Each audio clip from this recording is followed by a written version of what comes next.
tapping online. My boy Andy, what's going on? But yeah, I just thought like, man, let's do this thing online, virtual to start off. We're never gonna have an in-person one as well. But really just wanted to open up this space to have a conversation around this credit stuff, man, because it's very important. It can be very lucrative and it's for everybody, really. So just to start off and talk about myself a little bit, and why I tapped into the credit space. So I started off about like 3 years ago. I had very bad credit. I was like in the 500s, had a lot of collections, medical bills, late payments, just wasn't handling my situation in the right way. So I took the time to actually do my research, start studying credit online, YouTube, try to figure out ways how I could improve my score. Because I remember when I tried to get a car back in the day, I think it was like 2018, I got a horrible rate just because of my credit score was horrible. So I started doing my due diligence and studying and try to figure out ways online, YouTube, on how to get my score up. I ended up tapping in with a mentorship where they were teaching how to repair your credit, how to structure your credit, add, positive accounts to your report to build it up and put yourself in the right position.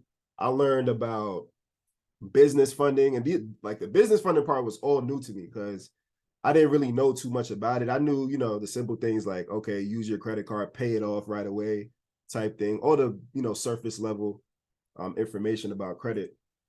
But that space and that investment, because I invested into myself, I started off by just studying online, watching videos on YouTube, and it only got me so far until I actually tapped in, invested in myself, actually bought a mentorship where I learned these things. I learned about business funding, or how to actually get access to 0% interest funding to invest into your knowledge, into your business, and into real estate, really. Those are like the three things I always tell people to use the funding for. A lot of people ask, like, what do you do when you get the money? I always say you want to invest into yourself, into your knowledge, so you can gain skills to generate income. Invest into your business, whether you have a business or you want to start a business. Use that money to, let's say if you're in real estate and you wholesale land or homes, let's say land, and you need money to put down to purchase land. Let's say the land costs you $15,000. A lot of people don't have $15,000 liquid. You can, leverage your credit, get a 20K or 15K credit card at 0% interest, use that to purchase the land, sell the land, double up or triple up, pay the car back off, and keep the profit. So that's just one way you can leverage your credit. And I didn't know these things. So I learned it. I ended up getting my score all the way up to a 750 over time. I got myself over six figures and funded about like 115, 120K worth of funding for myself to invest into my knowledge, invest into my business. And you can also leverage your credit to do other things as well, like travel for free, pay your rent for free, pay bills for free by using reward points and things of that nature, right? So that's a little bit about myself, about my journey, about why I tapped in with this credit thing. I really, because everybody knows I trade as well. A lot of people know me for trading, but I kind of made a switch because I found credit to be very lucrative, and I found just joy in helping people with their credit, right? To change their situation. With trading, it's definitely lucrative, but I found that you can help more people with credit because obviously everybody has a credit score and everybody can use this information to put themselves in a better position. So I started off obviously by helping myself. Then I started to help my mom. I helped clear up her credit, help my brother clear up his credit, get some funding. And I started helping my friends. And I'm like, man, I could turn this into a business. So I started doing credit repair, started repairing people's credit last year, and started helping people with business funding as well. And we've got over 400K worth of funding for all our clients so far in less than a year. So I just find joy in helping people get to their next level by leveraging their credit, right? So that's a little bit about me. I see we got a couple comments. We got Des in the building. What's going on, everyone? My name is Desmond, originally from New York, but now living in Maryland and looking to learn more about getting funding on the business side. Yes, sir. Yes, sir. Yes, sir. So let's get it on and popping, right? The first thing we're going to talk about credit repair. right? And if you don't know already, this is actually going to be recorded as well. We'll talk about that later at the end. But we're going to start off with credit repair and how you can actually repair your credit, structure your report, and then we're going to go into the funding on the back end. So let's start with that. So with the credit, you want to understand that your credit is more so about your report and not so much about your credit score, because your credit report and what's on your report makes up your score, right? So let's actually go over that right now. I'm going to share my screen with you guys. And if you guys have any questions, definitely throw them in the comment section. Got a couple people in here. Yeah, get them in. So yeah, we're going to start off with this. For all the people that's new, definitely comment in this comment section where you're from, what you're here to learn, whether it's credit repair or funding, for all the new people that just joined.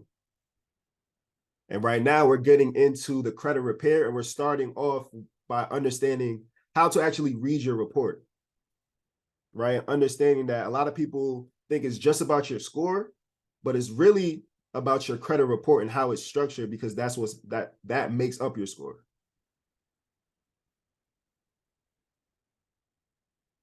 Alrighty, so let's get into it. So we're going to start off with understanding your credit factors or your data points. So this makes up your score, right? So let's start off with payment history. Payment history is about 35% of your credit score, right? So this basically tracks all your payments that you're making on your accounts on your profile. This is very important, right? Because you make one late payment, that's going to drop your score about 50 points. Like I've seen it. It's crazy, right? So this shows the banks and lenders that you are responsible, you make your payments on time, and you're credible, right? So you want to make sure this is 100%. And by the way, this is your credit factor. So this is basically showing an ideal credit report, ideally what you want your credit factors to look like. And you can find this on Credit Karma.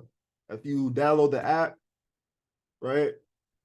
You download the app, you click one of the credit scores, whether it is TransUnion or Equifax, you scroll down and you'll see your credit factors, and you can see what your credit factors look like. So you guys can do that right now just to get a quick idea of what your credit factors look like.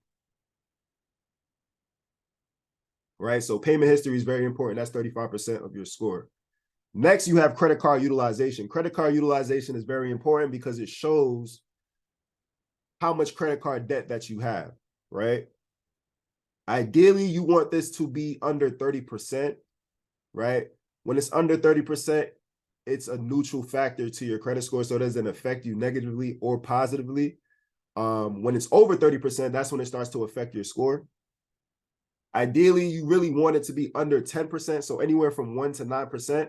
It will start to affect your score in a positive way, so it'll help boost your score when it's under 10%, right?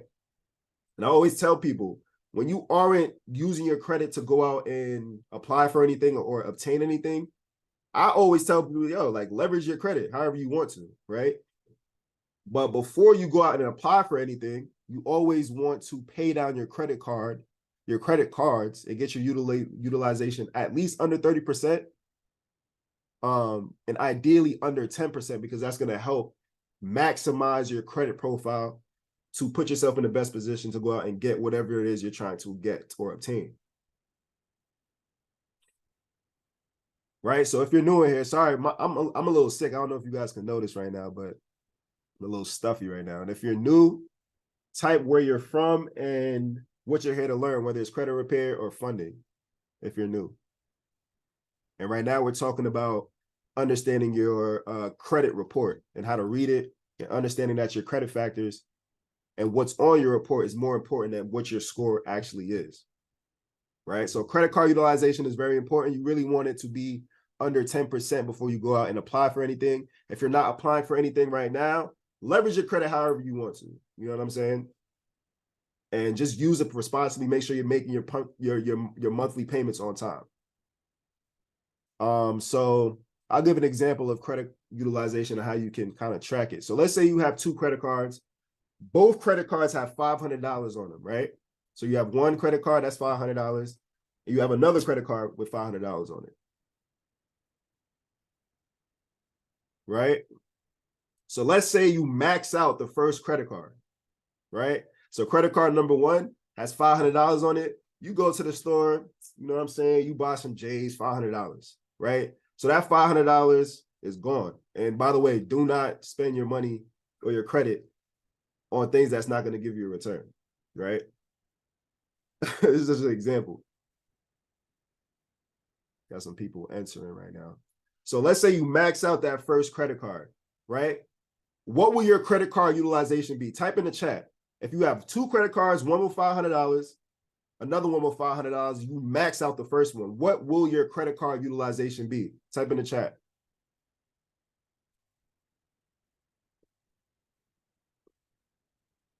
Type it in the chat. What will your credit card utilization be?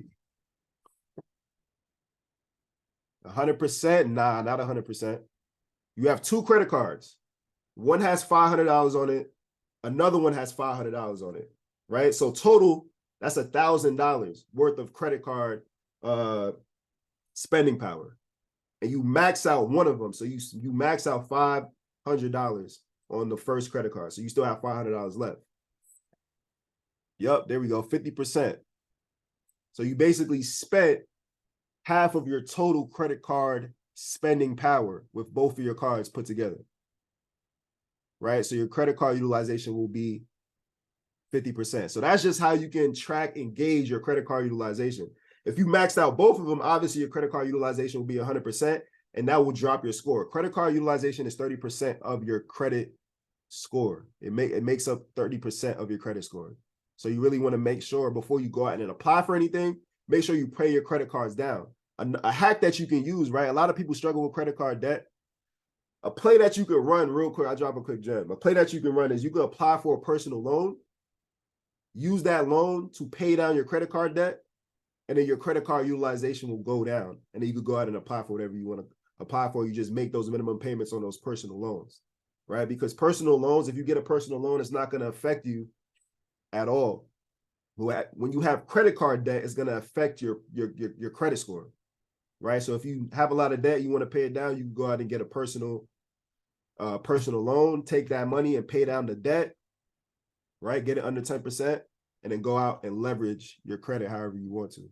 So if you're getting some gain from this so far, if you're getting some value from this so far, drop some ones in the chat.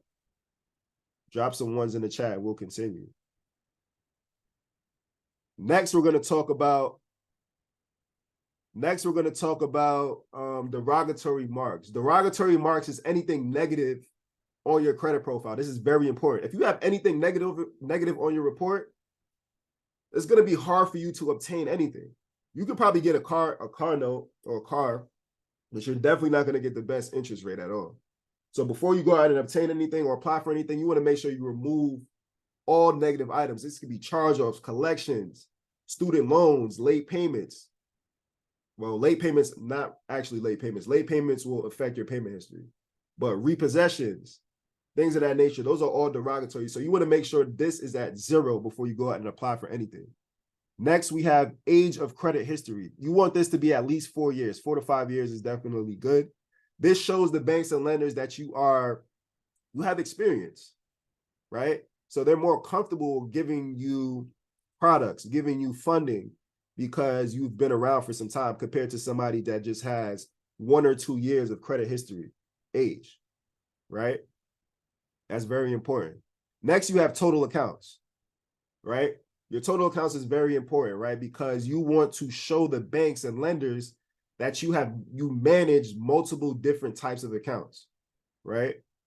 So before, when I started, I said, it's more so about your credit report, not your credit score, right? Because it's about what you have and what you've handled on your report. So with the total accounts, you want to make sure that you have at least 5 to 10 total accounts, right? At least 5. Ideally, you want more than 10 or 10 or more, right? This could be a mix of credit cards. This could be personal loans, a car note, a home loan, things of that nature. So if you have a mix of all those types of accounts, that will help boost your score because you are managing different types of accounts compared to a person that just has a car note on their report, right? That person that has a car note, a home loan, 3 credit cards, and a personal loan, and another personal loan that's paid off is going to get more things and can capitalize on their credit report more than that person that just has a car note because they have handled more types of accounts responsibly. So you want to make sure you have at least 10, really. Next, we have hard inquiries. Hard inquiries basically is when you apply for anything and that bank or lender pulls your report, you will then get a hard inquiry on your report. When it comes to hard inquiries, you really don't want more than 3 to 5. And when it comes to funding, banks don't like to see that you applied for anything, right, within the past 6 months. So this is very important to understand when it comes to funding. You want to make sure you don't have any hard inquiries within the past 6 months when it comes to funding. Let me check these comments. Yes, sir. So if you gain any value from understanding your data points, understanding your credit factors, understanding that your credit report and how it's structured is way more important than your credit score, drop some ones in the chat. Drop some ones if you gain some knowledge from this. Yes, sir. Yes, sir. Jordan, Brandon, Zane, Tay, Doja. Let's go. Let's go. Let's go. Let's get it. Let's get it. So next, we're going to go into how to actually go into the credit repair process. You got Jenna. Yes, sir. Jared. Yes, sir. So next, we're going to go over how to actually run some plays to repair your credit, right? If you're a person that's here to understand how to repair your credit, drop some ones in the chat. Actually, drop the word credit. Type credit if you're a person that needs the information on how to repair your credit. And we'll tap in.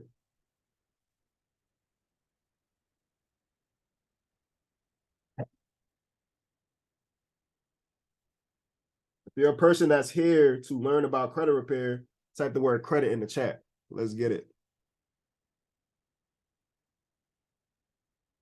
My boy Brandon. Actually, pause this real quick. All right, cool. We're going to get right into it. Let me get my presentation right. Up and running. You got Malcolm, Gina. All right, cool.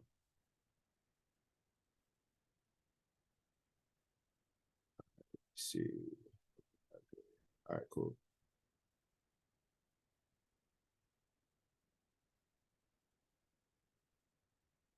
All right, cool. So now we're going to get into understanding how to go about the credit repair process, right? How to obtain a 750 plus credit profile, right? So are you trying to improve your credit report? The answer is credit repair, obviously, right? So the requirements that you need. So these are the documentations that you need to get started with the process, right? And all you guys can do, you can, write this down, or you can take a screenshot of this or take a picture of this, however you want to go about it. The credit repair requirements. So these are the documentations that you need to get started with the process. You need an ID or a driver's license, and you need a picture of a utility bill or a document showing your proof of address. It could be a phone bill, emergency, energy bill, bank or credit statement, etc., showing the address that you live at currently, right? So you want it to be your current address, right? So those are the 2 documents that you need, because you'll be putting these documents on your dispute letters that you're sending out to the credit bureau. So this is very important. This could verify your identity, and this will show that this is you sending in these letters.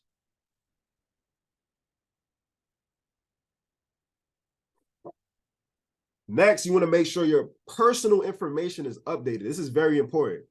Why is it important? Because let's say you have a collection on your report, right? I'm kind of jumping the gun right now, but let's say you have a collection that's on your report that you're trying to get removed. If that collection is tied to an old address that you don't live at anymore, once your personal information is updated to your new address, this will help enhance the credit repair process of that account getting removed because your new address is different from the address that's on that negative item on your report. So you always want to make sure your personal information is updated. How you can do this is you can go to Experian.com, log in or create a profile, update your personal information. Go to TransUnion.com, log in or create a profile and update your personal information. And go to Equifax.com, log in or create a profile and update your personal information. It's real easy. Right? And like I said, this will help to enhance your repair process, because if the accounts you are looking to remove are tied to an old address, it will make it easier for the account to be removed once your profile is updated to your current address. You dig? Let's see. And if you guys have any questions, you could go ahead and ask them in the comment section. I'm steady looking at the comments. So if you have any questions, definitely type it in the chat. All right, moving on. The next thing you want to do is you want to freeze your secondary bureaus, right? A lot of people know about the big three: TransUnion, Equifax, and Experian. That's the big three. You also have secondary bureaus that basically verify your information when you're sending in disputes, right? So if you don't freeze these accounts and you send in letters, these bureaus could verify that it's actually you. So what we want to do is go to these websites, right? You want to go to Innovis, you want to go to LexisNexis, you want to go to ARS, you can just Google it, real simple, go to their website and freeze those profiles before you start the process, because this will block them out, remove them from verifying your information. It's a big gem right here.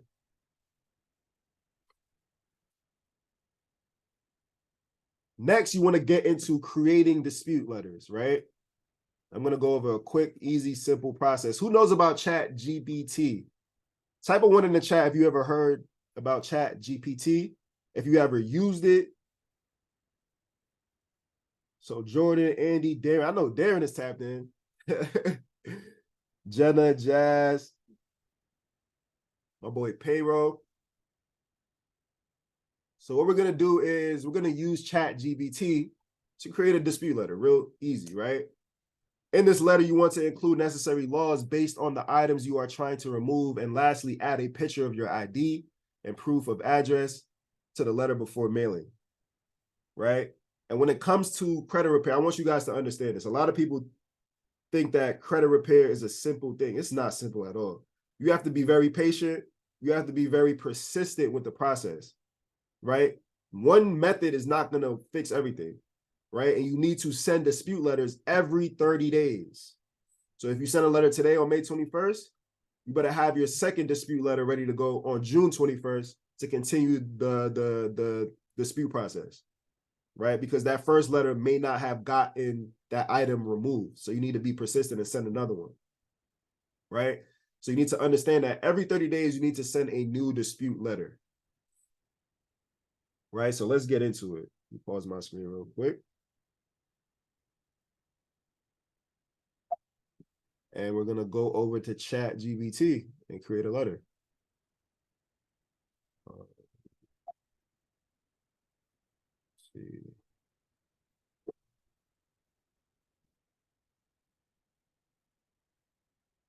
All right, cool. All right, cool. So this is ChatGPT, right? Chat.openai.com. If you never used it before, it is basically an AI system that you can tap. You can ask it anything, it'll give you an answer. It's honestly like Google on crack. All right, so it's Google on crack, honestly. So you can ask it anything and it will do it for you, like with detail, right? And the best way to use this platform is by being detailed as possible, right? So let's say you are a person that has a collection on your report and a charge-off account on your report that you need to get removed, right? Look at the verbiage up here that I typed, right? So what I want to do is, and actually, let me go back to this report, right? So if you have a collection and a charge-off account on your report that you want to get removed, there's certain ways that you can go about this dispute letter. And there's 3 ways to actually do how to remove report or accounts from your credit report, right? So you have credit laws that you can use, right? And for this, I'm using 15 USC 1692G. That's a law that protects you when it comes to your rights on your credit profile from collections and charge-offs, right? And I'm going to give you guys some laws in a second, show you guys the other laws that you can use for different types of accounts in a second. So you have disputing by using the credit laws. You have a different method where you can use factual disputing. So when you go to your credit profile, sometimes, how can I explain it? So you have the 3 bureaus. So you have TransUnion, Equifax, and Experian, right? And let's say you have an account on all 3 of those bureaus. And let's say the date that the account was open was on August 1st, right? That's when you open that account. Let's say it's a credit card. It's supposed to be August 1st that account was open. And let's say on TransUnion, it says that account was open on August 5th, which is incorrect. You can use factual disputing to get things removed as well. If anything is off, it could be the name of the account. It could be the account number. It can be when it was opened. It could be the balance that's owed. If any of those things are incorrect, you can get those removed, right? And then you also have Metro 2 compliance. But my favorite way to dispute is by using the credit laws. I found that is the most, lucrative way. Obviously, all ways work, but it's my favorite way to, dispute, right? And these are some laws that you can use based off of what type of account you have. Let me pull this up real quick.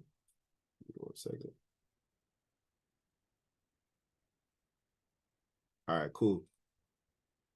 So for late payments, you want to use 15 USC 1666A, and you can use 15 USC 1681A to AI, right? And all you want to do is you want to just type this law into Google, and it will pull up the actual law, and you can look at it in detail.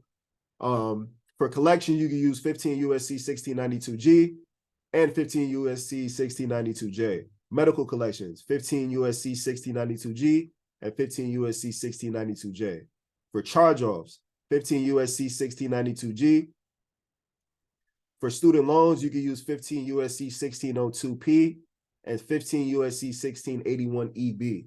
For repossessions, you can use 15 USC 1681I and 15 USC 1692J. So all you would do is add those laws to your prompt that you're going to send ChatGPT based off of what kind of account that you have. So in this case, we're trying to get off collections. I want to get a collection and a charge-off account removed from my report.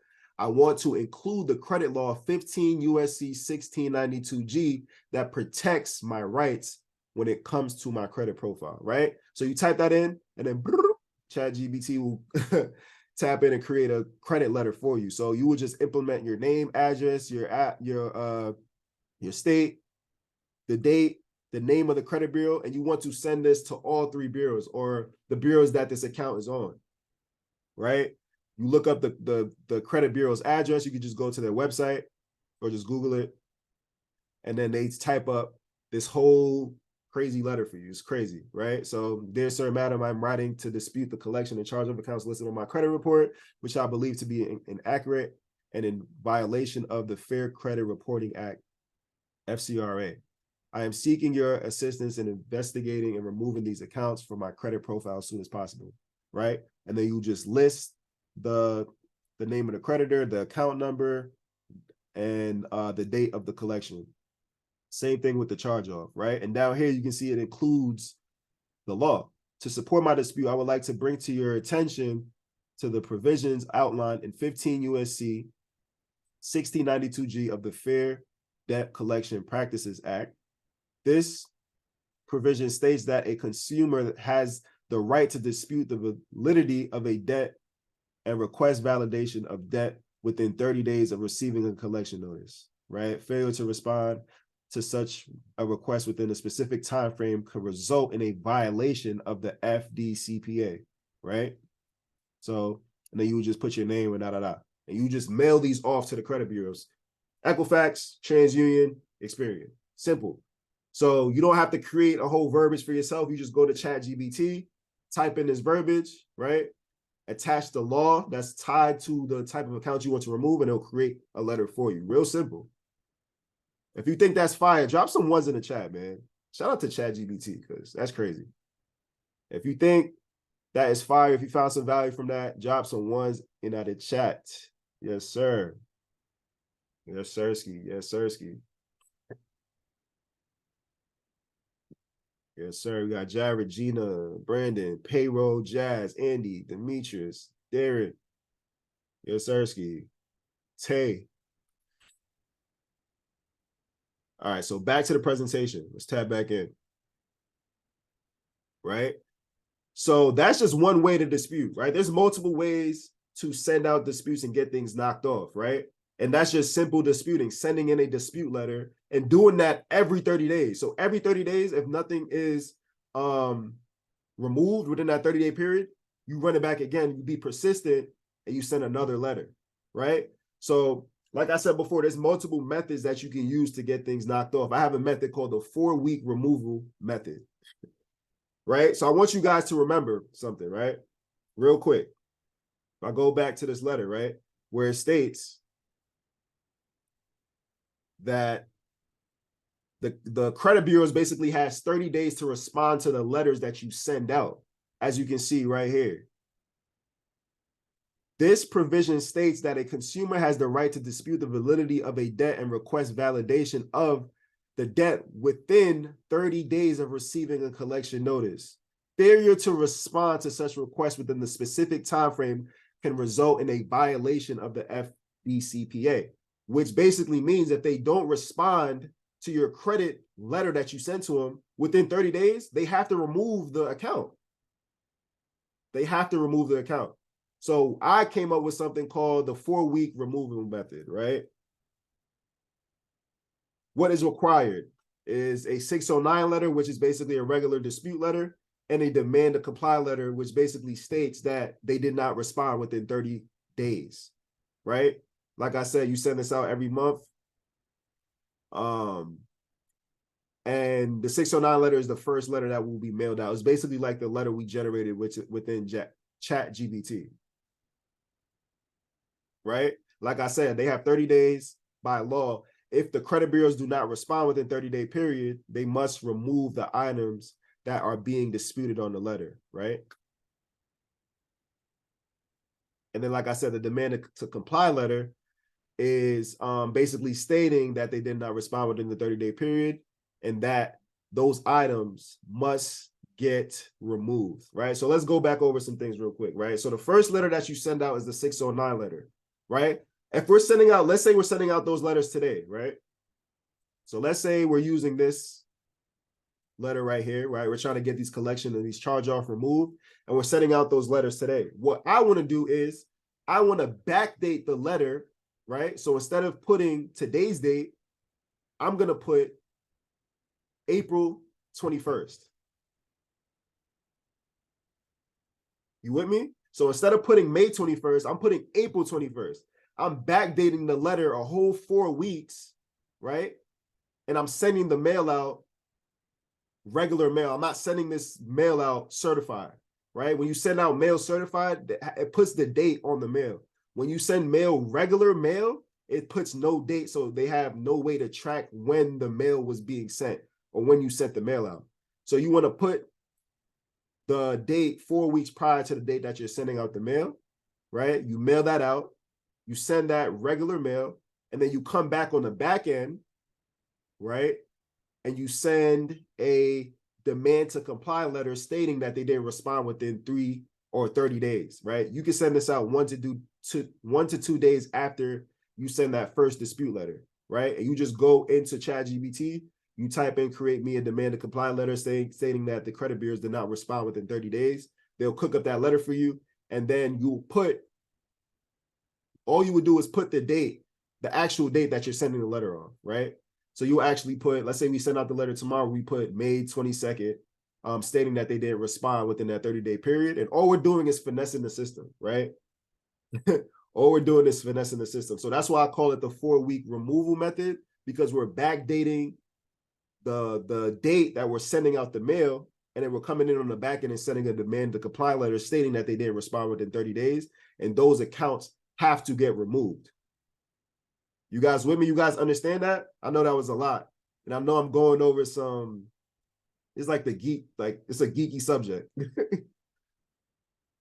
But if you find some value with this, definitely type some ones in the chat for me if you're gaining some value about this. And if you with me, if you following me and you understanding this. Yes, sir. We got Gina, D, we got Jazz, Brandon, Darren. Yes, sir. So this is a play that works very well, right? And you could come out the gate and hit him on the head top right out the gate. First dispute letter. Do a 4-week method. Right out the gate. Got a question. How do you send the letter without it being dated? Right? So what you want to do is you want to send that letter regular mail. So when you go to the post office, you tell them that you don't want to send this mail certified. I want to send it regular mail. Compared to you sending it certified, right? When you send it certified, it gives you a tracking and it shows the date that you mailed out the letter. And we don't want that. Right? But understand on the demand to comply letter, right? The second letter that you're sending them stating that they need to get it removed because they didn't respond within 30 days, that second letter gets sent out certified mail because you want to track it. You with me, Darren? And everybody else? That second letter, you want to make sure you send it out certified mail.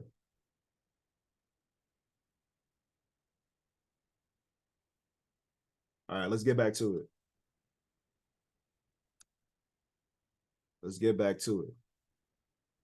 And we almost done with this credit repair. I know we're gonna tap into the funding. I know funding is the sexy part. Everybody want to get to the bag, and I understand it. But this is the step that you need to take just in case you are put in this position, or you can take this information to help somebody else, help the next man, right?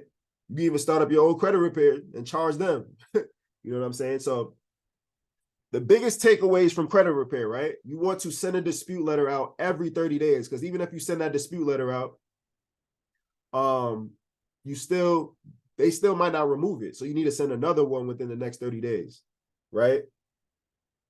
Oh, I forgot to mention something, right? So there is a credit bureau on top of the big three that overlooks the big three, and they basically make sure the big three is doing everything that they need to be doing. It's called the CFPB, right? So once we send those letters off, we send the 609 letter, we send the demand to comply letter, we're going to submit a complaint with the CFPB, which is the Consumer Financial Protection Bureau. This bureau overlooks the big three and makes sure that they're doing everything that they need to do, like responding within 30 days, right? So all we're going to do is go ahead and submit a complaint with the CFPB, attach those letters that we sent out, right? And the CFPB will make sure that those accounts get removed. That's how we verify and make sure those accounts get deleted. This is another big thing that you can't leave out. So you send those letters out, backdate it, send the first letter out, wait a day or two, send the second letter out, send it certified mail, send the first one regular mail. Then you take those letters a couple days later, you go to the CFPB, you file a complaint, attach those letters, and the CFPB will handle that for you. Simple. Simple as that. So that's a big step that you do not want to forget.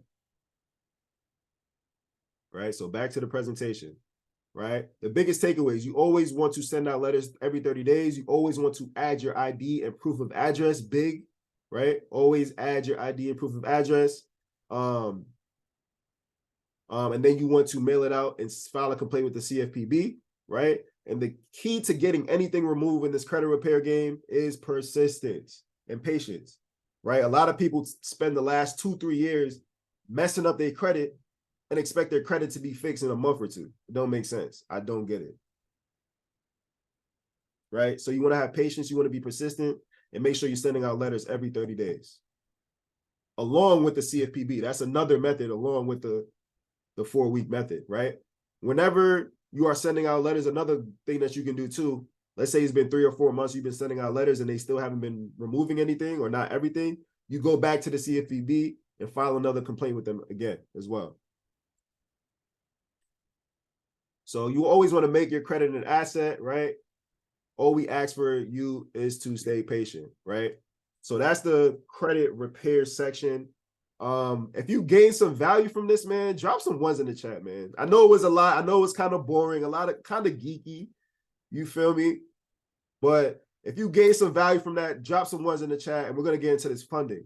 We're gonna get into the sexy stuff, man. We're gonna get into it. Yes, sir. Yes, sir. Yes, sir. You know, you about to tap into this funding, man. Leveraging credit, right? This is the funding roadmap. This is the funding roadmap. We might actually do some live funding too. I was thinking we might as well. Who in the chat, right? Who in here right now wants us to apply, or who wants to apply for some funding tonight on the call live? Drop a 1 in the chat if that is something that you want to do, potentially. Because I got some banks out there that we can tap in with, that we can apply to, right? We can apply to tonight without actually getting an inquiry. We'll see. All we're doing is seeing if we're pre-approved, right? So we'll go to a couple banks, see if we can get pre-approved before we actually accept the offer, right? So either they'll decline you or they'll pre-approve you for an amount, whether it's 5K, 10K, whatever the amount may be. And then we'll see if we get approved. Even if you have bad credit, it's not going to help. It's not going to hurt to try, even if you have a bad credit. You never know, right? So we might even do some live funding tonight. F it. Why not? So let's get into it. Leveraging credit, funding roadmap on how to get 10K to 250K with personal and business funding at 0% interest, right? Is the major part. Is the major part, because that's the biggest key. I don't want to pay interest, right? So if I can get access to 50K at no interest for 12 to 18 months, that's lovely. That is lovely. Do you want to know how to leverage the bank's money to invest and turn your dreams into reality? The answer is personal and business funding, right? So these are the requirements. Again, like I said before, you can either write this down or take a screenshot, right?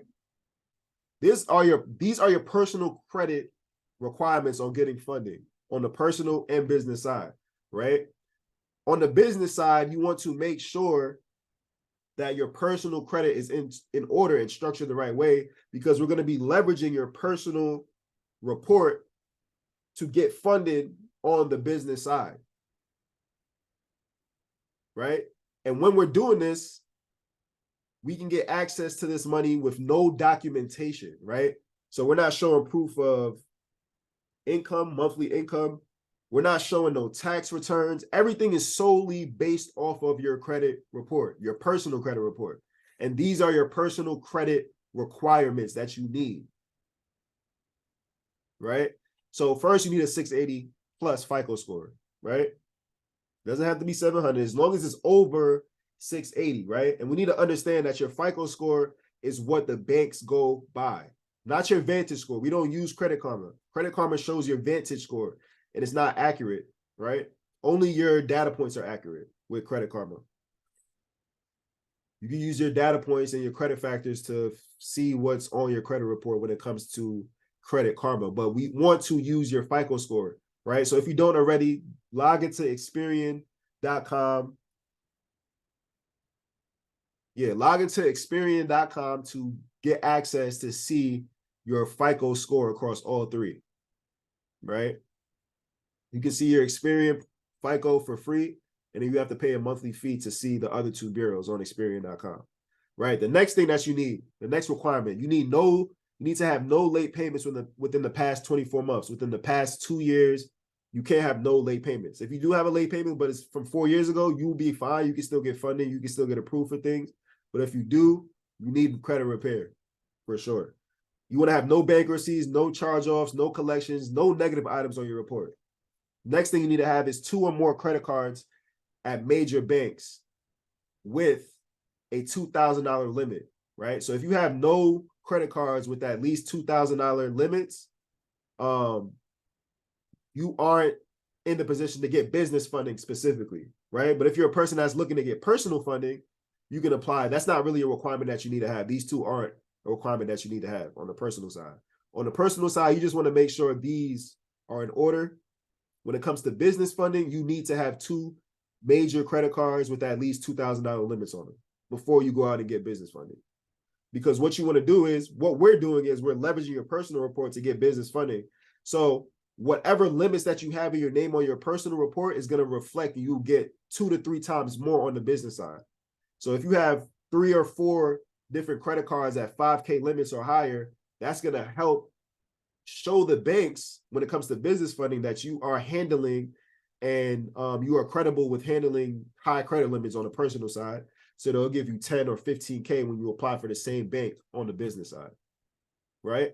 If you guys are with me, if you guys are understanding these personal credit requirements, drop some ones in the chat. If you're with me, you are live, you paying attention, you getting value from this, drop some ones in the chat, just so I know you guys are still with me. Any questions, type it in the chat as well.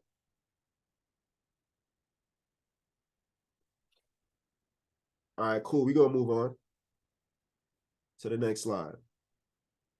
Right? Like I said before, when it comes to funding, you always want to make sure you put yourself in the best position.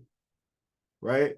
So when it comes to your data points, you want to make sure your credit card usage is under 10% so your score can actually jump and get to its highest point. Right? Under 30% is cool too. If you can't get it under 10%, 30% is cool. I've gotten people funded with utilization as high as like 65%. But the reason why they got approved for like 50K on the business side is because they had credit for a long time. Their credit age was like 5 years. They had high limit credit cards. I'm talking about 20K limits, 30K limits. So their report was well versatile, well aged, and the other factors outweighed their credit usage factors. But either way, you want to make sure you put yourself in the best position because this shows the banks that you're not in debt. And like I said, you can go out and get a personal loan, take that loan, pay off the credit cards to lower that percentage, and then you go out and get some more credit cards for funding at 0%. Right? So now we're going to tap into some business funding, right? This is specifically for my entrepreneurs, my business owners, my future entrepreneurs and business owners that's looking to get some business funding, right? We're going to go over your business structure, right? Because like I told you, your personal report is very important, but also your business structure, the way your business, your LLC is set up is very important and just as important as how your personal credit report is structured as well, right? So when it comes to getting funding on the business side, you want to make sure you have the correct business name. You want to make sure you have a business address, a brick and mortar business address, and a business phone number, specifically a 1-800 number, right? Then that's when you want to go out and register your LLC. You want to get a domain name, which is basically a website, and a business email, not patiencepayslc@gmail.com, but credit@patiencepays.net or info@yourbusinessname.com or .net. You with me? Then you want to make sure you have your business listed, which is basically on, these Google search engines, right? So when the banks search your business, it will be pulled up. Then you want to make sure you get a business bank account. So let's get into it. So business name, this is the first thing you want to do, right? A lot of people think, okay, let me go out and get my LLC first, right? You want to make sure you have all this stuff on the back end set out and structured. You want to make sure you understand that you have your business name, your address, your phone number before you go out and register your LLC. So when you do register your LLC, you can put your business address, right, and your business phone number on that LLC documents, those LLC documents that you apply for when you go out and get your LLC, right? So the first thing is understanding your business name. Like I said, do this before you create your LLC. The biggest thing when it comes to this is you want to make sure that you pick a professional and a generic name, right? Make sure your name is generic and not too specific to your industry to ensure you will get as much funding as possible. Industries like real estate, construction, and credit repair are considered high-risk industries and consulting businesses is considered low risk, right? That's very important. High risk businesses limit the amount of funding you can get from the banks. So that's why you don't want to create, let's say you're in real estate. You don't want to create an LLC named, I don't know, Patience Pays Real Estate LLC. Horrible, because that shows the banks that you're in real estate. You want to make sure your LLC name is very generic, like Patience Pays Ventures or Patience Pays, I don't know, Capital. Something very generic that doesn't basically show that you're in a specific industry.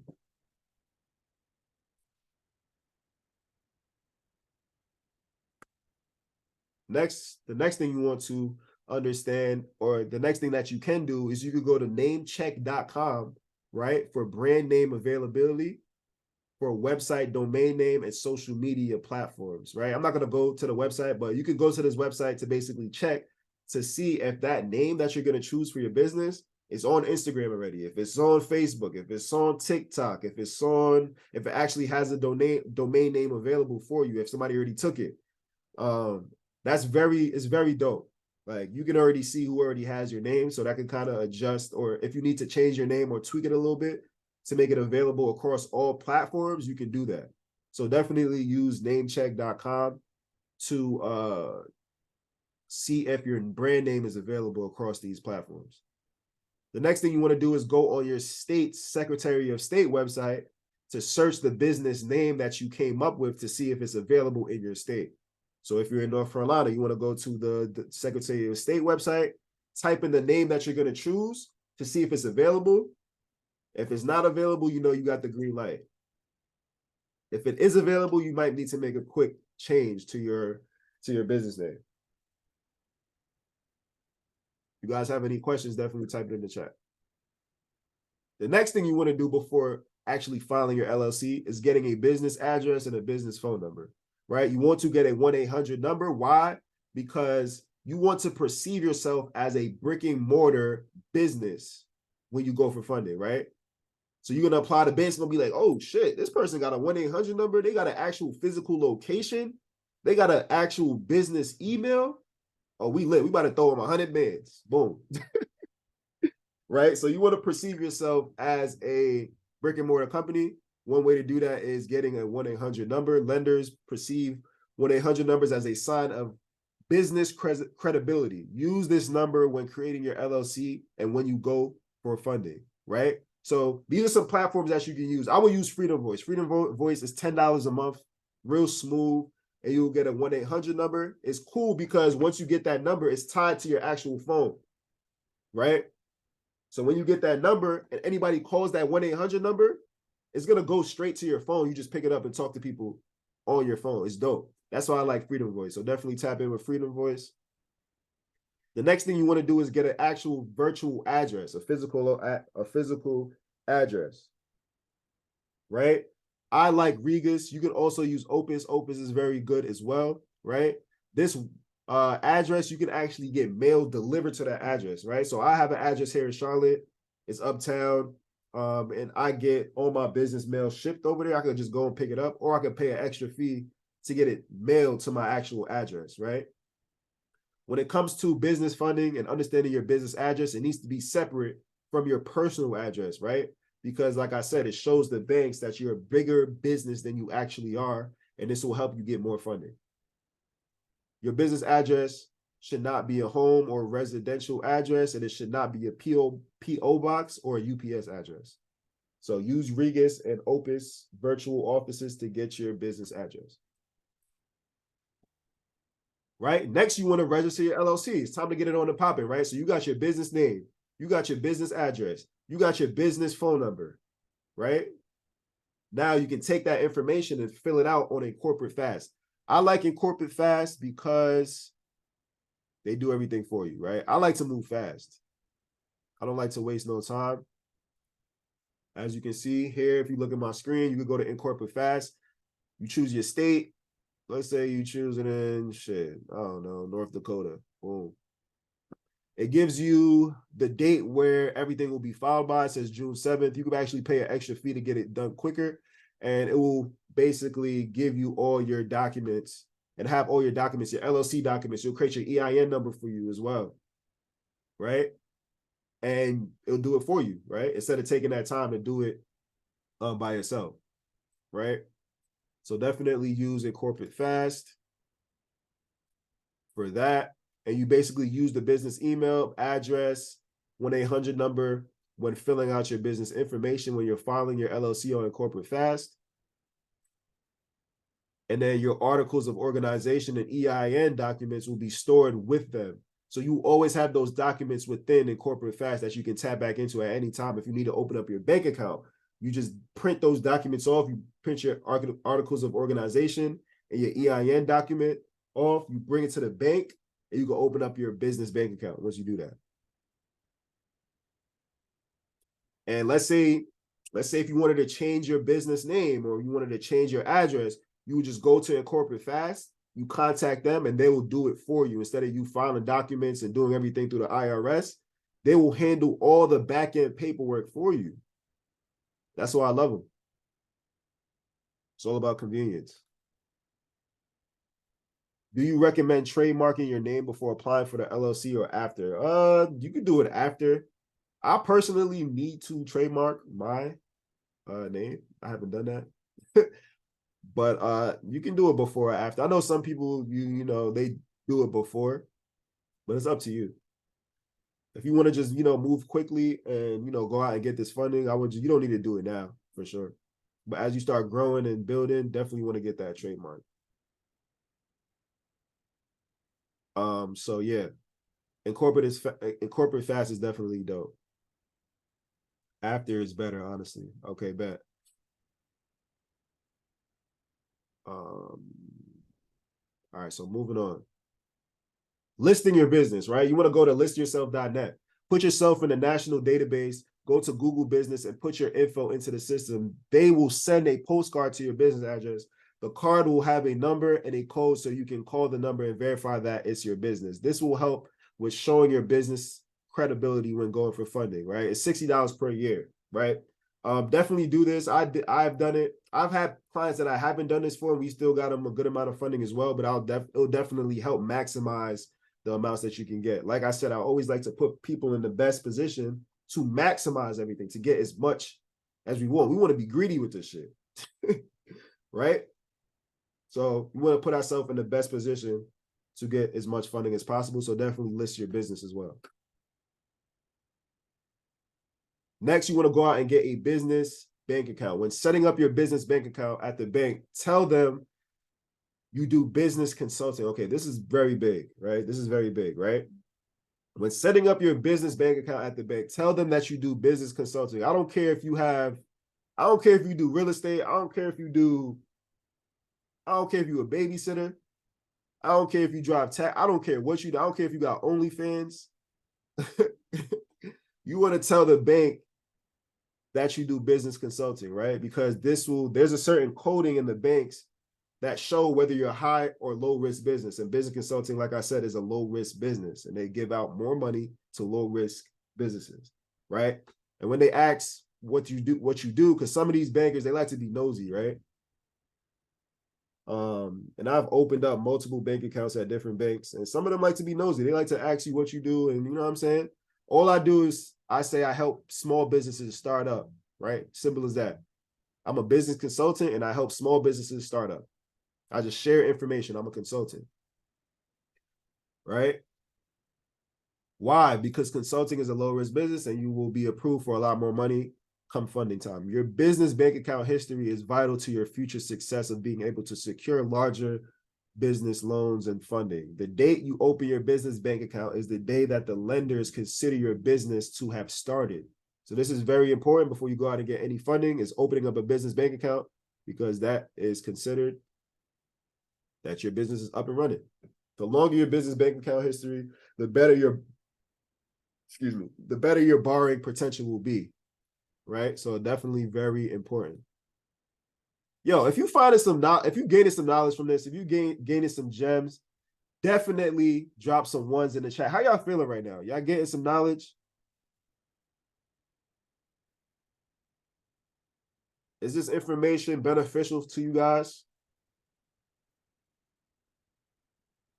Let's get it. Let's get it. Let's get it. I'm going to be on Forbes. That's a fact. You already did. Tom just got to catch up. Tom just got to catch up. Absolutely. Let's go. Yes, thank you. Rowan said, big facts. Business consulting is a low-risk business. It's a good idea to research the best states to register your business. That's another gem as well. Wyoming is a good state to register your business. Big gems.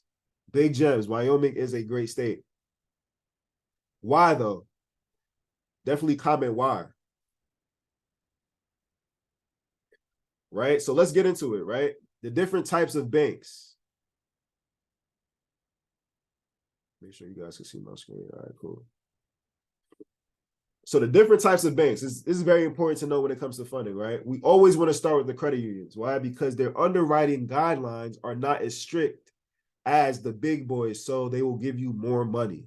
Credit unions will always give you more money compared to the regional banks and the national banks because their underwriting guidelines are not as strict. They're willing and they're more welcoming and they're willing to give out a bigger bag. The thing to note with credit unions is sometimes, most of the times, they don't really have 0% interest credit cards, but you can still get a big limit with them to help build out your personal profile and still get access to funding on the business side as well. But they actually have lower interest when it comes to credit cards when it comes to credit unions compared to regular banks. So definitely keep note of that. Regional banks. Credit unions and regional banks give out higher limits, and they usually start at 10K at the minimum when it comes to regional banks. So if you're in Charlotte, a regional bank is something like PNC.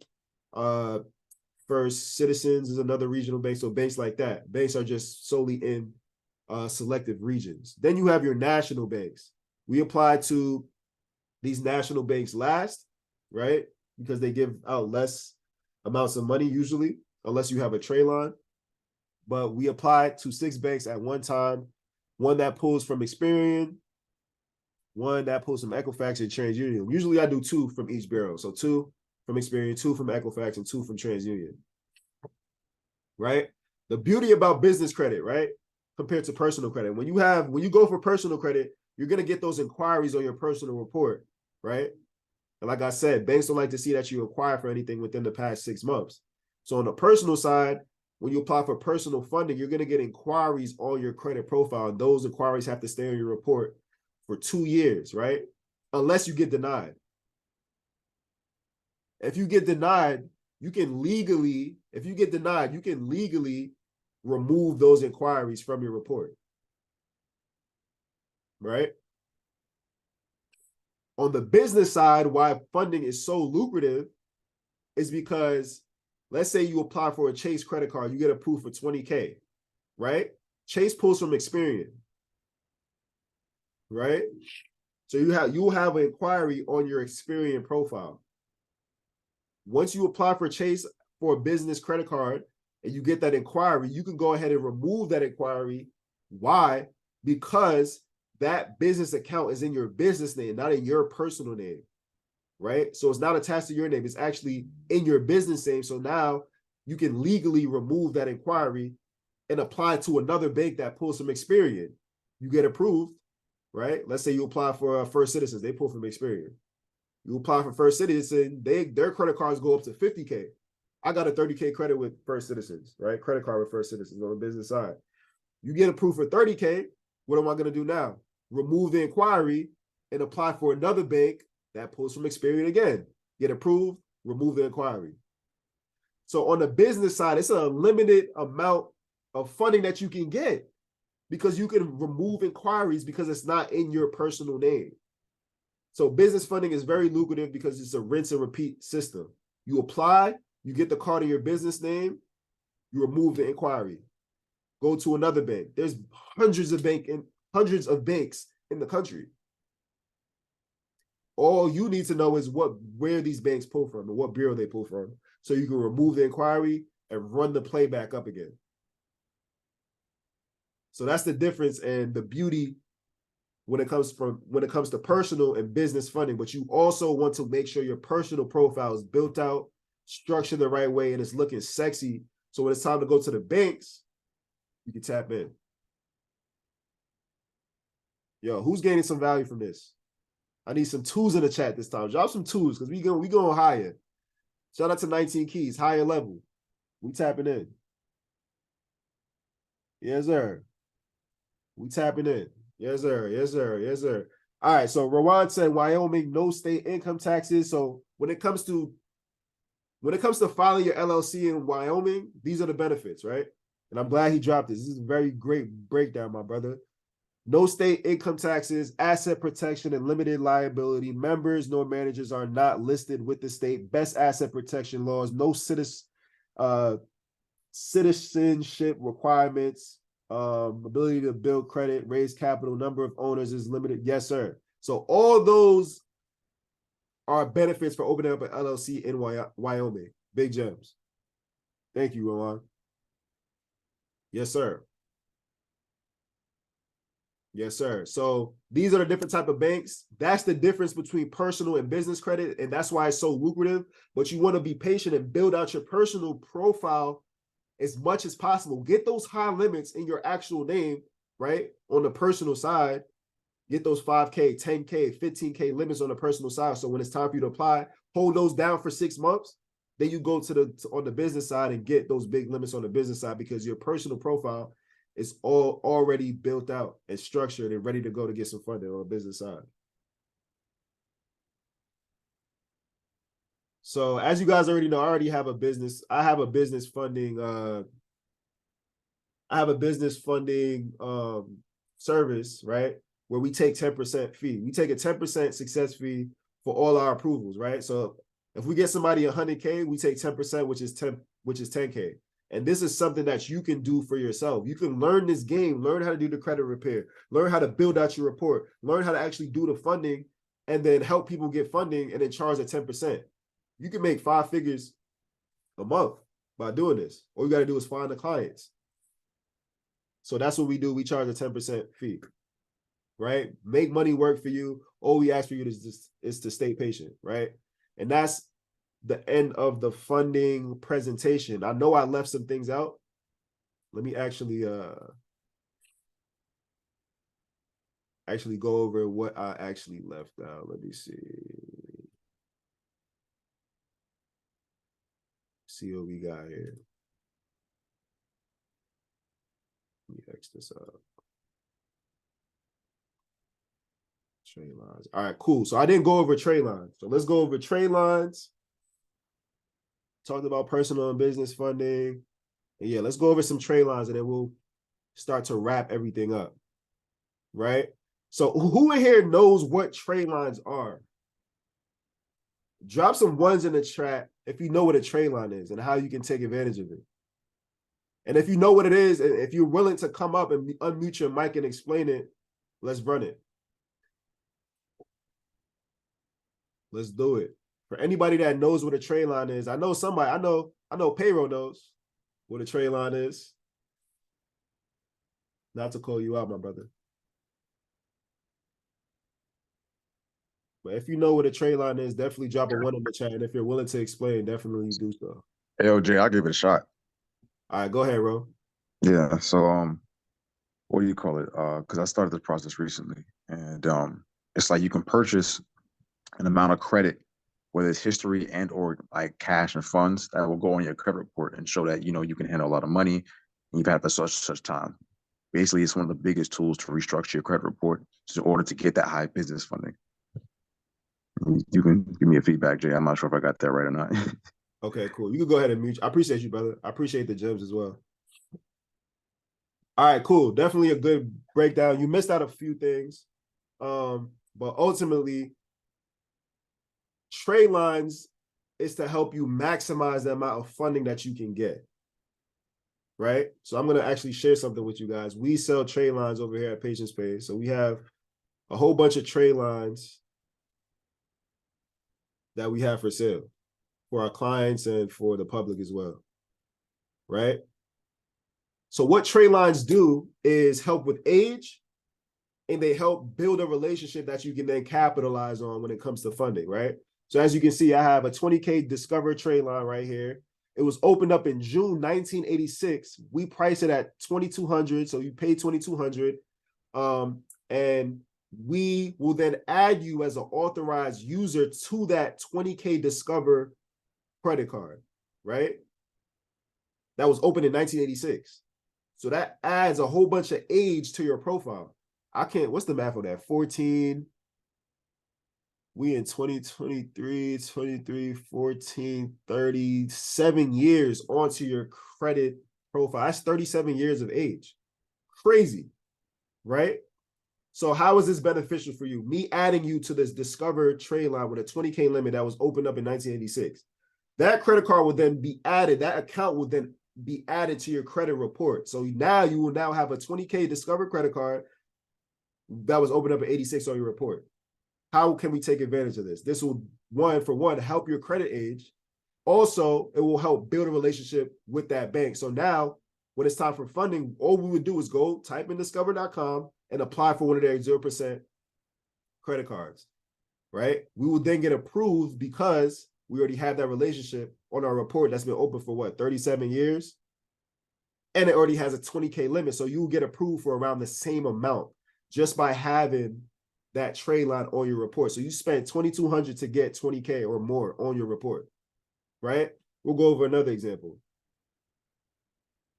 pertaining to business credit specifically, right? So look at this Chase credit card right here. So this $25,000 Chase credit card that was opened in September 2004, right? I'm charging $1,500 for this one, right? Pay attention to the statement and the post date, right? So the statement date is the 8th, and it will post anywhere between the 8th and the 15th depending on what month you're in. So if you wanted to add this card right now, it's not going to post until the 15th of next month if you add it right now, right? You always want to add it before the statement date. So if you add this Chase credit card right now, it will be posted on your report anywhere between the 8th and the 15th of June. And then all this will do now, right, is you will have a 15K Chase credit card added to your credit report, right? And let's say we're going for business funding, right? All we do now is use your LLC and apply for a Chase credit card at 0% interest for 12 months.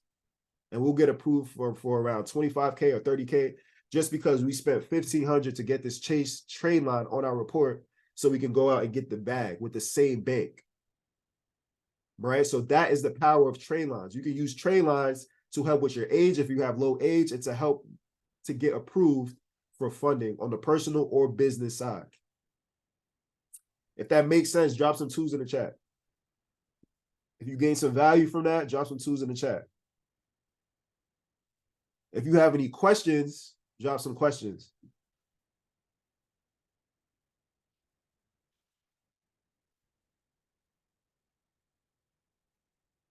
I got a question. So Darren asked the question. He said, is there a higher cash advance limit once you get approved for a line of credit under a business entity versus a personal?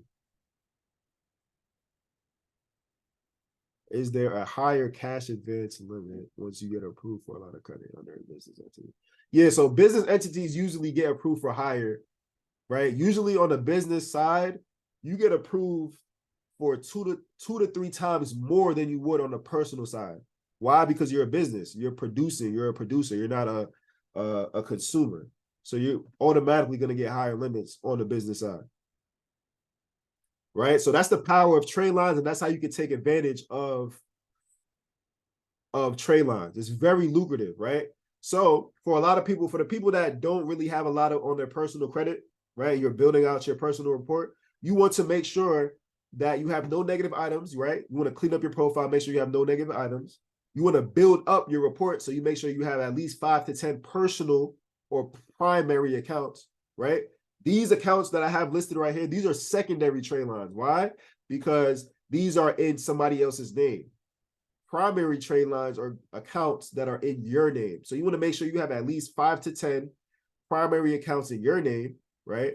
And I actually got to go over that as well. I didn't give you the list of the accounts that you can add to build out your report. And I'm going to do that right after this, right? So if you're a person that has a young report, you want to remove the negative items, you want to add accounts to your profile, right? At least 5 to 10, really try to get to 10. And you want to mix it up. You want to get some credit cards, you want to get some installment and revolving accounts. So revolving accounts are basically accounts that you can spend and pay back and still have access to the money. So a credit card is an example of a revolving account. A line of credit is an example of a revolving account, because let's say you have a 5K credit card, you can max that credit card out. Go to Neiman's and buy this, and don't do this. Actually, let me make a different example. Buy some land for 5K, right? And you pay that money back once you make that investment, right? Once you make profit from that investment, you pay the car back, and you still have access to that 5K, right? Compared to a personal loan, which is an installment account, right? Let's say you get a 5K loan. You use the 5K, you pay everything back, and then that account is closed. You can't use it again. So that's why I rather revolving accounts. But when you want to build up your profile, you want to make sure you have a mix of them. You want to make sure you have installment loans. You want to make sure you have revolving accounts as well. Car loans, home loans as well will also help. So let's go over some accounts that you guys can add to your profile. Let me pull that up real quick. Give me 1 second.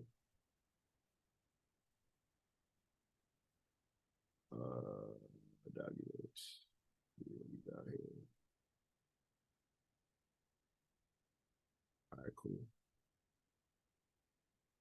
All right, so as you guys can see here, right? These are some personal primary accounts that you can add to your profile to start building out your profile. Like I said, you guys can screenshot this. Or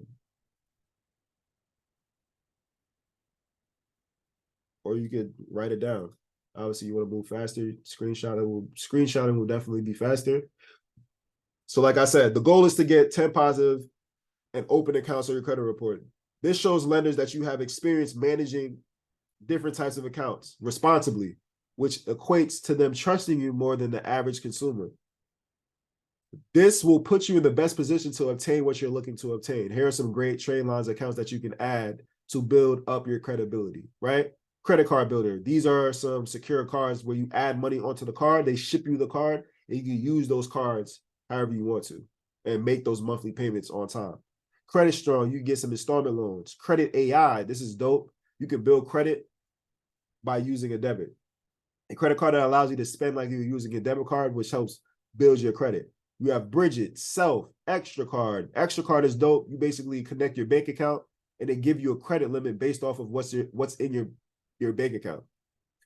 Chime, they have a credit builder account. Experian Boost, you can build credit by paying your bills like Hulu, Netflix, those small bills like those, they post to your credit report. So it helps boost your accounts and your payment history. Tomo Card is another one where you show your bank account and they give you a limit based off of what's in your bank account and your expenses and your statements.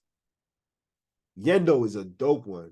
Yendo is dope because it's a credit card based off of the value of your car. So you basically go to this website, put in your car VIN number. They'll basically, based off of the car, the year of your car, how much mileage it has, it'll give you a credit limit based on the value of your car. And they go up to 10K limits, which is crazy. It's another good one. Kickoff, Fingerhut, which is like an online department store that you can get a credit limit with to use on that website. And you just make those monthly payments. And then you have secure loans with banks like Navy Federal to start building out that relationship with Navy Federal. So you guys can use this. If you haven't screenshot this second part, you can screenshot that. And you can use these accounts, right? That's like 13 accounts that you can use to build up your profile, to add to your profile. If you have a young report, you want to start building up and structuring out your report by adding these different types of accounts. If that makes sense, drop some tools. If you got some value, drop some tools in the chat, man. Let's go. Let's get it. Let's get it. Let's get it. So we went over a lot today. We went over a lot today, right? We went over how to analyze your report. We went over how to send out dispute letters. We went over how to utilize the CFPB, right, to, get on top of the big three to get things removed, right?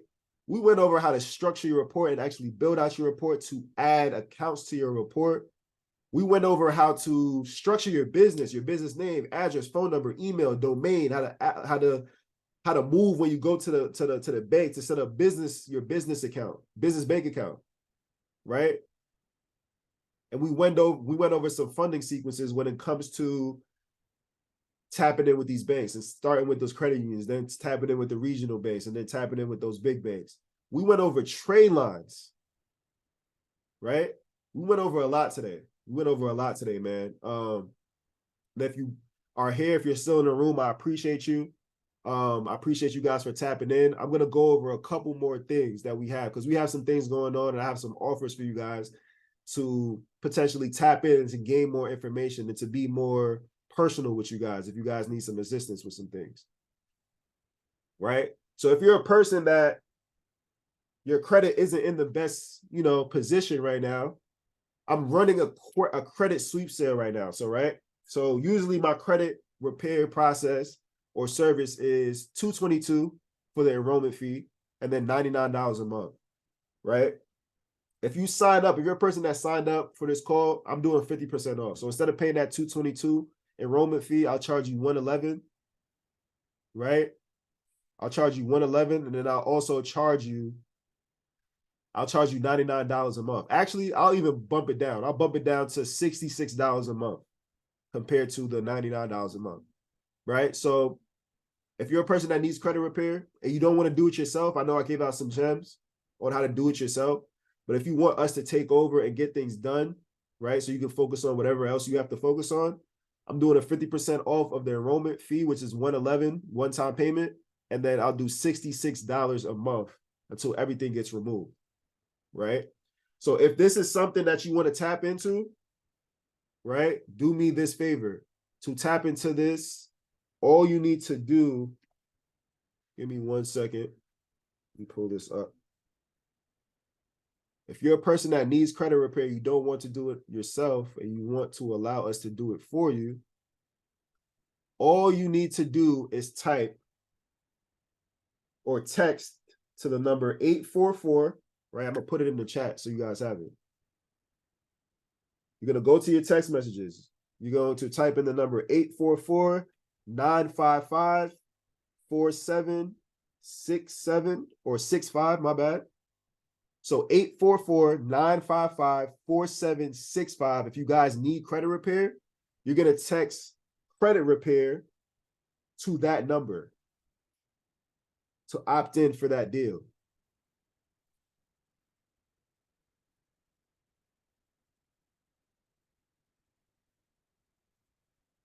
So for all my people that want credit repair, you don't want to do it yourself. You want to, you want us to take over and remove all these negative items from your report.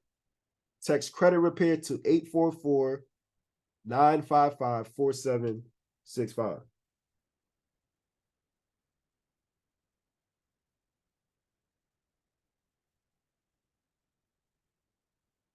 Cool, right? If you're a person that meet these requirements, right, when it comes to business funding, you're a person that's looking for business funding, you don't really want to do it yourself, you need that extra guidance, right? This is for my people that want business funding.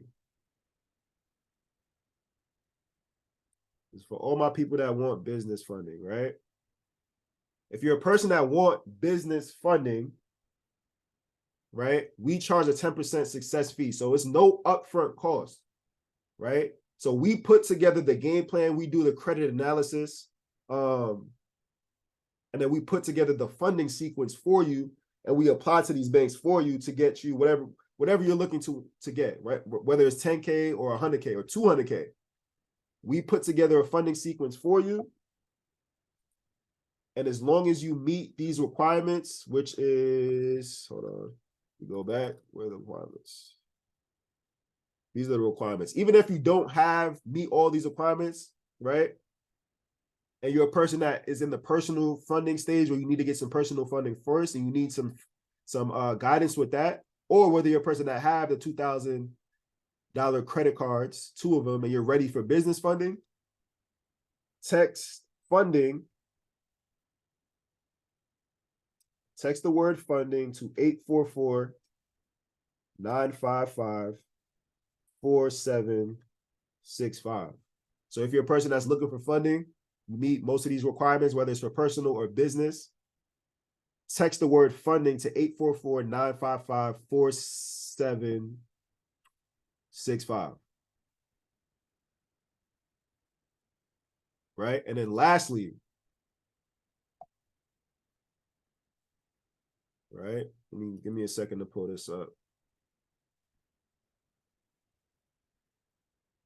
Give me 1 second so I can pull this up for you guys. Right? If you're a person that wants to tap all the way in, right? If you're a person that wants to tap all the way in to learn this knowledge, learn every single detail when it comes to credit repair, when it comes to structuring your report, when it comes to starting up a credit repair business, when it comes to helping yourself and helping your family and starting up a business, right? You're a person that wants to start a trade line business, right? To leverage other people's credit cards and your family's credit cards and your credit cards to then making money by selling trade lines, right? Or just taking the information and helping yourself and your family. Whether you're a person that wants to just gain the knowledge so you can do for self. I'm a big person when it comes for doing for self, right? Whether you're a person that want to do for self and learn how to fund yourself and your business and your friends and your family and actually start a funding company, right? This is for you, right? So I have a one-on-one credit mentorship, right? Where I will show you I'll give you all my systems, right? On how to start a credit repair business, all the processes that you need, all the templates, right? How to do inquiry removals, how to add primary trade lines, the letter templates that you need for the FTC reports, the multiple dispute strategies. I went over a couple today, right? The things that you need, the banks that you need for funding, right? And understanding where these banks actually pull from, right? The funding roadmap template, right? The checklist that you need before going out for funding, right? The funding sequences, the trade line blueprint on where to get the trade lines and how to sell them, right? How to onboard clients or onboard yourself or onboard your friends and your family to get them started with the process. How to have a client tracker to track all the funding that you're getting your clients and your family and yourself. I'm offering a one-on-one credit mentorship. It's one-on-one. We just hop on a Zoom call and I break everything down for you. I give you all the information, all the processes, all the templates, the systems, and everything is recorded. So you could go back in and watch the video as much as you can. You get implemented into our community as well. So whenever you have questions, we are there to support you. And this is so lucrative. So right now I usually do $3,000 originally, but right now it is $2,000 one-time payment. We can do partial payments as well. We can split it up into 2 and 4 as well, if that's something that you want to do. So if you want to finance it. And we got Payroll in the chat. The one-on-one mentorship from Jay changed my life. Word up. Yes, sir. I appreciate you, Payroll. This is the best investments I've made in my life. My mentor is someone other than Jay, but he is just as reliable. Use this opportunity to create more opportunities. Y'all can use the funding from your business to pay for mentorship. Big gems, right? So the funding, you could tap in with the funding. You could go through the funding process, right? With us, we can help you get you funding, and you could use that funding as an investment to tap into this one-on-one mentorship where I teach you everything that you need to know, right? Because like I said, we only use funding for 3 things, right? We use the funding for knowledge to gain more skill sets so we can make more money, right? We use the funding to invest into our business expenses, anything, all the equipment that you may need for your business. If you do trucking, use the funding to go out and get the truck, right? Or you use it for real estate, really. Those are the 3 things you really should be using it for, right? So you can go through us, get some funding, and you can use that capital to tap into the mentorship. If you actually want the one-on-one with us, you want the details, you want all the systems and processes to be successful, right? To do for self. So like I said, if this is something that you want, tap or text the word mentorship to 844-955-4765. 6'5", right? And like I said, I'm not even trying to do this to sell or do anything. This has really changed my life, right? Because I always been in business, I always been a trader, but I wanted to learn more. Like trading is one thing, but I actually wanted to go out and help people. With trading, all you do is just you versus you. You're not talking to nobody. You just on the chart. You know what I'm saying? Making or losing money, right?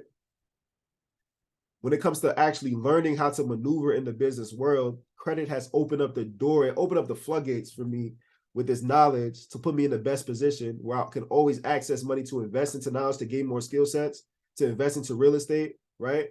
And invest and actually grow my business, run ads, pay for certain things that I didn't have before so I can actually make my business grow, pay my team with my credit, right? You know what I'm saying? So different things like that. And I didn't even go into how you can live for free off of credit, right? That's a whole nother thing. Live for free, make money, turn your credit cards into assets by leveraging these reward points and things of that nature, right? So this mentorship is crazy. And it's crazy because if you get this knowledge and you start your funding company, let's say you have 2 clients a month that want 100K and you charge them a 10% fee. You just triple, quadrupled your investment, right? Because if you get somebody 100K and you charge a 10% fee, that's 10K from one client. If you have 2 clients that want 100K, you get them 200K, you charge them 10%, that's 20K that you just made in a month by funding 2 people. It's ridiculous. It's ridiculous. So I appreciate you guys, man. You know, I just wanted to open up the room, create a space so we can have a conversation on how credit can change your life, how it can put you in a position to grow your business and tap into a whole new level, right? Right. So I appreciate you guys for tapping in. And if you gain any type of value, man, definitely screenshot this chat, like take a picture of the Zoom, a boomerang, post it on IG and tag myself, jaylution, and Patience Pays official on Instagram just to spread the word. And I appreciate you guys for tapping in, man. Right now, we can open up the Zoom call. Y'all can unmute your mics, ask any questions that y'all want to ask about the offers that I have, whether it comes to the mentorship, the funding, tapping in for funding, or tapping in to the credit repair, right? So I'm opening up the space. You guys can unmute, you know, and ask any questions that you may have. But man, I appreciate all you guys for tapping in, man. This has been such a dope call. We've been on here for like 1 hour and 45 minutes, right on time. So yeah, I appreciate you guys. Much love. Definitely unmute your mics and we can have a, you know, quick Q&A if you guys are up for it. Yo, Yo. I had just 2 quick questions. My first question, I don't know if you answered that type in chats, but sometimes my credit score appears different. I got just a Discover credit card and my Wells Fargo account, but it shows my FICO credit score on both. But sometimes it appears like 10 point. It's like a 10-point difference. Which one should I look at more, or like which one? It's not like a really big gap where it's just like, yo, but it's just like, Okay, what platforms are you looking at to look at these scores? Wells Fargo and Discover. Wells Fargo and Discover. So yeah. Oh, so like when you log into your platforms, Yeah, look at yeah. I'm saying when I log into them and I pull up my FICO credit score, it shows all the elements that you showed the very beginning of the video. But I'm saying it might just be like a 10-point difference on my Discover. I know that sometimes it updates it every month. That could be it too, but it just like yeah, it'll be different though. It won't be the exact same. Okay, I got you. So Discover pulls from Experian most of the time. Wells Fargo, what do they pull from? I could actually tell you right now. So usually banks pull from different bureaus, right? So Discover will be showing you your Experian score, and then Wells Fargo might be showing you your TransUnion or your Equifax score, which can be different depending on what's on those reports. So Okay. what you can do is you can create a profile on Experian.com where you can see your FICO score with Experian, TransUnion, and Equifax across the board instead of looking at it through these bank platforms. Okay, and just one more question, if you don't mind. Yeah, go ahead, bro. So I know you say you traded too, and I miss you. So like, are you at a point now where you don't use your own money to fund your live account no more? Like you just use the money you get from credit to fund your account, or are you just to the point where you just been so profitable that you build on what you have in your account now? If you get what I'm saying? Yeah, I get what you're saying. So I don't use credit for trading at all because, for one, you're already risking when you're trading, right? What I do is I still leverage OPM, other people's money, but I have a funded account. So I use the platform called Top Tier Trader, where you take a challenge. You probably already know about it. You take a challenge and you get access to that platform or that capital, whether it's 50K, 100K. I have a 100K account and I just utilize that to trade for myself instead of using my own money. All right, man. That's it. That's all. I appreciate it. Thanks for answering my question. No doubt, bro. I appreciate you tapping in, brother. Yes, sir. If we have any more questions, let's definitely tap in, man. Who else is in here? Let me see. We got Andy, Rowan. Man, bro, I just wanted to say I appreciate your time, brother. I appreciate you putting this together, brother. I appreciate you, bro. I appreciate you for tapping in, man. For real, for real. Jordan, we got Jazz, Payroll, Brandon. Yes, sir. If we don't have any more questions, we can go ahead and close it out. Like I said, definitely tag me on the gram if you got some value from this. If you didn't already, definitely, if you wanted some credit repair, definitely text the word credit repair to 844-955-4765. If you need funding, text it to 844-955-4765. And if you want to tap in with the mentorship, definitely text that to 844-955-4765 if we don't have any more questions. Also, definitely tap in, definitely tag us on the gram if you got some knowledge from this. I appreciate you guys. Jazz, I appreciate you. Brandon, I appreciate you. Jared, I appreciate you. Ro, you already know the vibes. Happy birthday to my boy Ro too. Payroll, you already know the vibes. You know how we rock it. And yeah, man. Guess we could go ahead and close it out. I'm gonna be chilling though. I'm gonna just chill on here. I'm gonna vibe out, put some music on. You know what I'm saying? Play some nip. And vibe out. If you guys want to just, chop it up, we can. I'm gonna be on here for the next 10 minutes. I ain't even said it or wrote it. I just feel it. No. Yeah. Overtime. I ain't have a mic. I was in that Chevy.